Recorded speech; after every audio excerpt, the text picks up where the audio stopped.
Preparem-se para um mergulho profundo, pessoal. Hoje vamos explorar um dos temas mais intrigantes e misteriosos da ciência, a mecânica quântica. E para nos guiar nessa jornada, temos um livro fascinante, O Mistério Quântico, de Cassinello e Gomes. É uma obra que vai além das equações e fórmulas, sabe? Ela nos apresenta a história, as personalidades e as controvérsias por trás dessa área que revolucionou a física. É verdade? O livro não é um daqueles textos técnicos e áridos que só os especialistas entendem. Ele nos convida a desvendar os mistérios da mecânica quântica de forma clara, envolvente e até divertida. Exatamente. Os autores nos transportam para Viena do início do século XX, uma época de efervescência cultural, onde ideias revolucionárias floresciam em diversas áreas, como arte, música, psicologia e, claro, na ciência. Viena no início do século XX. Eu imagino que esse contexto histórico teve um papel importante na gênese da mecânica quântica, não é? Com certeza. O livro explora como essa atmosfera vibrante e desafiadora influenciou o pensamento dos cientistas da época. Imagine um debate acalorado entre Ernst Mach, que questionava a existência dos átomos, e Ludwig Boltzmann, um defensor ferrenho da teoria atômica. Que interessante, dois grandes cientistas com visões tão diferentes sobre a natureza da matéria. E como esse debate se conecta com mecânica quântica. A mecânica quântica, em sua essência, desafia as concepções clássicas sobre a realidade. E esse clima de questionamento, de desafiar as ideias estabelecidas, foi fundamental para o surgimento dessa nova física. Entendi. É como se a efervescência cultural de Viena tivesse preparado o terreno para a revolução quântica. Exatamente. O livro nos mostra como a física, assim como as outras áreas do conhecimento, é influenciada pelo contexto histórico e social em que se desenvolve. Fascinante. E o próprio Schrödinger, um dos pais da mecânica quântica, foi influenciado por esse debate. Sem dúvida. O livro cita as palavras de Schrödinger sobre Boltzmann. Posso dizer que seu mundo de ideias foi meu primeiro amor na ciência. Nenhuma outra personalidade me fascinou de tal maneira, nem o fará no futuro. É uma declaração poderosa. Mostra o impacto profundo que Boltzmann teve sobre Schrödinger. E não podemos esquecer que Schrödinger, além de um gênio da física, era uma figura bastante controversa.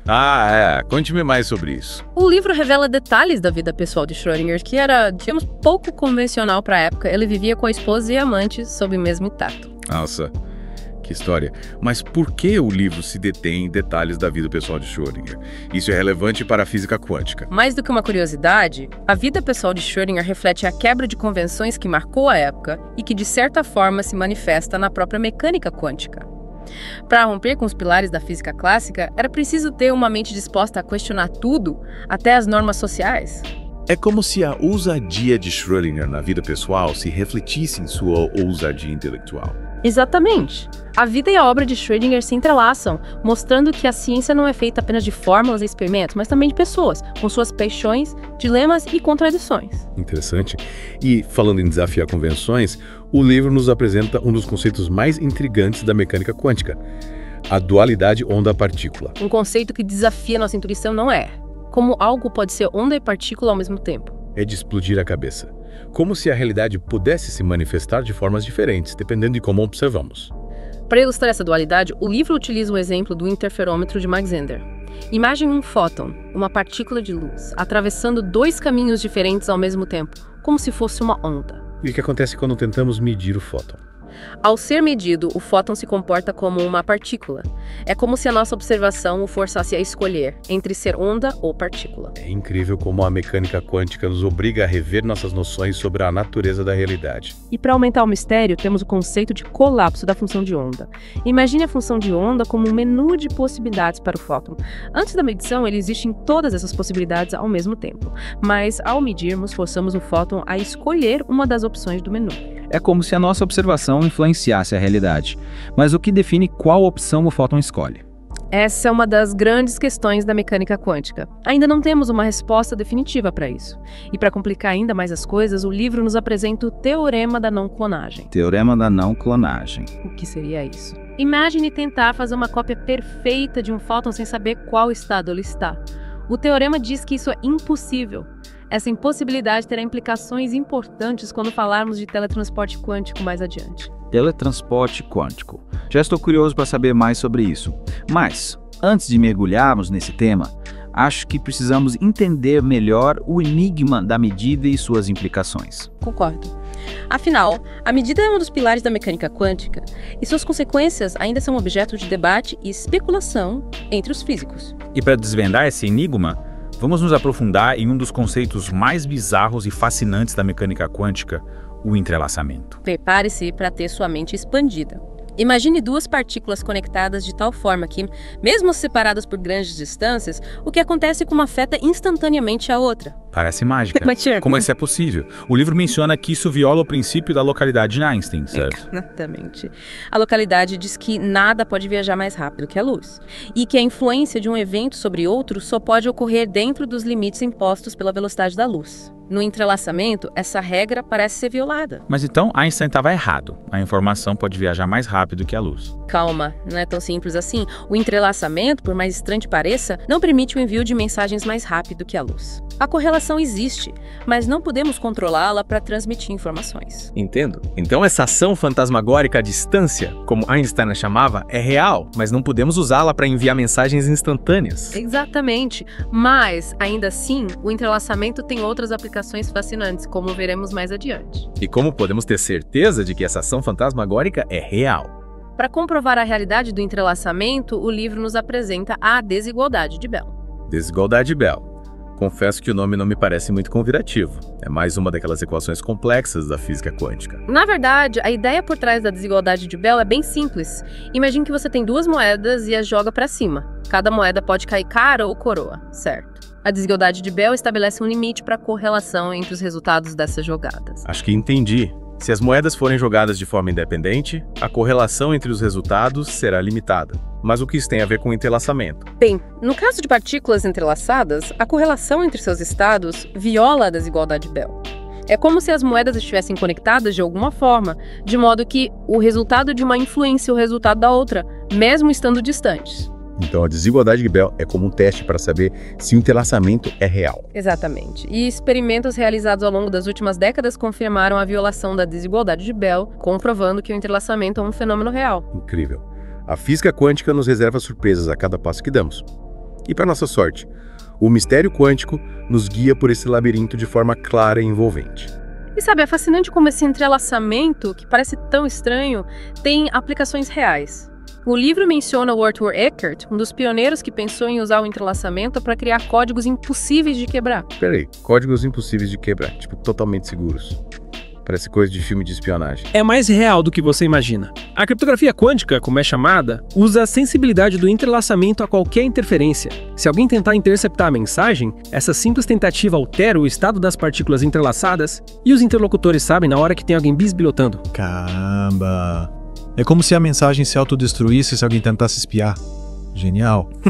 Mas essa criptografia quântica já é usada de verdade. Ainda está em desenvolvimento, mas já tem experimentos e testes bem promissores. E o mais legal é que a ideia veio do próprio Einstein, que questionava o entrelaçamento, via como um paradoxo a ser resolvido. E essa crítica acabou abrindo caminho para uma das áreas mais promissoras da física quântica. É incrível como a ciência avança, né? Uma pergunta, um paradoxo pode levar a novas descobertas. E falando em descobertas, o livro também fala do teletransporte quântico. Mas você já disse que não é igual aos filmes com pessoas se teletransportando. Isso aí. O teletransporte quântico não transporta matéria, só informação. É como copiar a alma de uma partícula e transferir para outra, mesmo que estejam longe.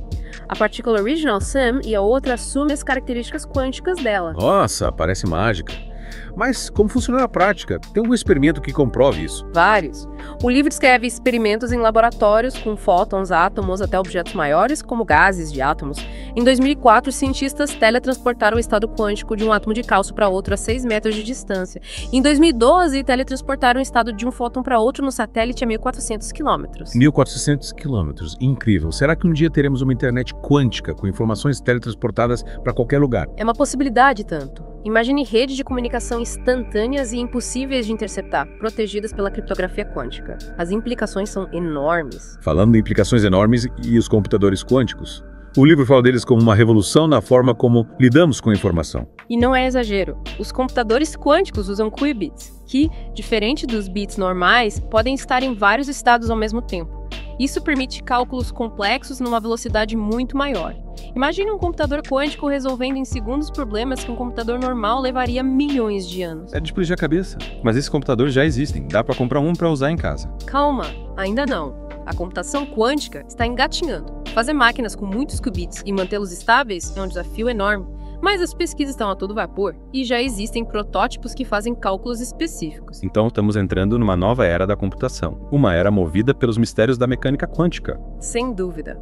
O mistério quântico mostra como a mecânica quântica, que antes parecia abstrata e distante, está cada vez mais presente no nosso dia a dia. E isso é só o começo. As próximas décadas prometem ser emocionantes, com descobertas e aplicações que nem imaginamos. É inspirador pensar que estamos só no começo da exploração da mecânica quântica. E para nossos ouvintes, fica a pergunta. Se a realidade muda com a nossa observação, qual o nosso papel na construção do universo? Boa pergunta. O mistério quântico é um convite para explorar, questionar e se maravilhar com a mecânica quântica. Um universo fascinante que nos desafia a repensar a realidade. Nossa, essa jornada pelo mistério quântico foi realmente incrível. Me impressiona como a mecânica quântica, que parecia tão abstrata, está cada vez mais presente nas nossas vidas. É verdade, a gente vê como ela está moldando o mundo. E o livro mostra bem os desafios e as promessas dessa área, né? Lembra dos computadores quânticos? Potencial enorme, mas ainda em desenvolvimento. Sim, lembro. Computadores usando qubits para fazer cálculos super complexos em velocidades absurdas, né? de pirar a cabeça. Mas o livro também falava de uns obstáculos para construir esses computadores, né? Isso aí. Um dos grandes desafios é a decoerência quântica. É como se os qubits fossem moedas girando no ar, sabe? Em superposição. Aí a decoerência é tipo um vento que faz as moedas caírem e escolherem um lado, cara ou coroa. Manter os qubits em superposição por tempo suficiente para fazer os cálculos é um desafio enorme. Entendi. É como se a gente tivesse que proteger os qubits desse vento, né? Mas, e aí, os cientistas estão conseguindo avançar. Sim, então sim. As pesquisas não param, novos materiais e técnicas para isolar os qubits e diminuir a decoerência. É uma corrida para construir o primeiro computador quântico de verdade. E que áreas seriam mais impactadas por essa revolução quântica? Olha, praticamente todas. A medicina, por exemplo. Imagina simular moléculas complexas para desenvolver novos remédios ou terapias genéticas. A inteligência artificial também ia dar um salto, com algoritmos muito mais potentes. E a criptografia, claro, ia ficar quase imbatível com a criptografia quântica. Nossa, um futuro cheio de possibilidades. Mas voltando ao mistério quântico, qual a mensagem principal que ele deixa? Eu diria que a principal é que a mecânica quântica, por mais estranha que pareça, é fascinante e nos faz repensar a realidade. O livro mostra que a ciência está sempre evoluindo e que o impossível de hoje pode ser real amanhã. Verdade. A história da mecânica quântica nos ensina a ter a mente aberta, né? E quem sabe, um dia a gente desvenda completamente esse mistério quântico. Quem sabe. O importante é continuar explorando, questionando e se encantando com os mistérios do universo. E com essa mensagem inspiradora, a gente encerra nosso mergulho no mundo quântico. Esperamos que tenham gostado da viagem e continuem com a gente nas próximas explorações. Até mais!